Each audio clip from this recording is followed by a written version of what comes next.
All right, today we're going to crack the code on something that puzzles millions of people. How do we actually get fluent in a new language? We're diving into the work of a linguist named Stephen Krashen, whose ideas pretty much turned the world of language learning upside down. You know that feeling, right? I mean, you've got stacks of flashcards, you filled out pages of verb conjugations, but then someone asks you a simple question in that language and poof, your mind just goes blank. It feels like all that studying isn't connecting. Well, turns out there's a really good reason for that. So here it is, the absolute core of Krashen's breakthrough. He said that we have two totally separate, completely different ways of getting good at a language. And, the reason so many of us struggle is because we mix these two up all the time. Let's really break this down, this idea of acquiring versus learning. They might sound like the same thing, but in Krashen's framework, they're like night and day. So, look at this. On one side, you've got acquisition. This is the subconscious, natural way we pick things up, kind of like how a toddler learns to speak without ever opening a textbook. It's all about getting a feel for the language through just being around it. And then you've got learning.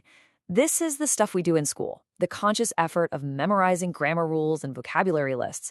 It's formal, it's deliberate, it's studying. And this quote from Krashen himself just nails it. He says, acquisition is what starts our sentences. It's where fluency comes from. That smooth, natural flow of speech, that's all acquisition.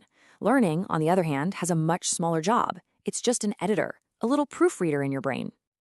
Okay, so if acquisition is the real engine of fluency, how do we get it going? How do we fuel it? Well, this is where Krashen's most famous idea comes into play. It's all about something called comprehensible input. So what is this comprehensible input?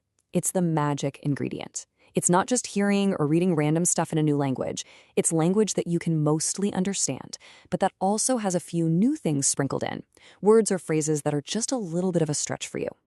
And he boiled this down to a beautifully simple formula, I plus 1. Just think of I as everything you already know in the language. It's your current level.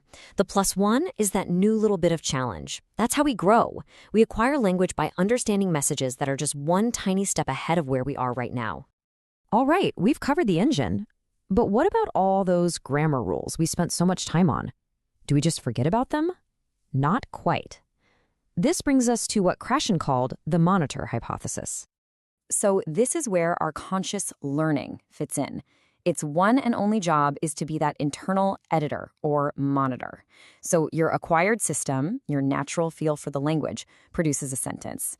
And then, just before you say it, the monitor can swoop in, check it for mistakes, and polish it up. It doesn't create speech, it just edits it. But, and this is a huge but, for this editor to even work, 3 things have to happen. 1, you need time to think. Good luck with that in a fast-moving conversation, right? 2, you have to be focused on being grammatically correct, not just on, communicating. And 3, you actually have to know the specific rule you're trying to apply. It's a really high bar to clear, which is why this editor doesn't show up to work very often in real life. So let's bring this out of the world of theory and into the real world. Krashen saw that people tend to fall into 3 different groups, all based on how they use this internal editor. Okay, so first you've got the overuser. This is the person who is constantly second-guessing every word. Their speech is hesitant and slow because they're so worried about being perfect. Then, on the other end, you have the underuser. This person just goes for it, relying entirely on what feels right. They might sound fluent, but they make a lot of errors and don't really correct them. The goal, the sweet spot, is to be an optimal user. Someone who trusts their gut in a normal conversation, but can turn on that editor when it counts, like when writing a formal email. They balance fluency and accuracy. So take a second. Be honest with yourself. When you think about how you speak a new language, which one of these sounds the most like you? Are you the overthinker, the one who just wings it, or are you finding that balance? Just figuring this out can be a total game changer. Whew. Okay, that was a lot. So let's boil all this down. What's the main takeaway from all of Krashen's theories? What should you actually do with this information? Here's the bottom line. First, true fluency comes from subconscious acquisition, not from consciously studying grammar. So second, your main job is to get tons and tons of that comprehensible input, that I+1 stuff. Find TV shows, books, podcasts, or people to talk to that you can mostly understand. Third, remember that all that grammar learning is just a tool, a helpful editor, but it's not the engine. And finally, the goal is to become an optimal user of that editor, to know when to use it, and just as importantly, when to shut it off and just talk. And that's the big picture on Stephen Krashen's ideas. It really does change how you look at those old language classes, doesn't it?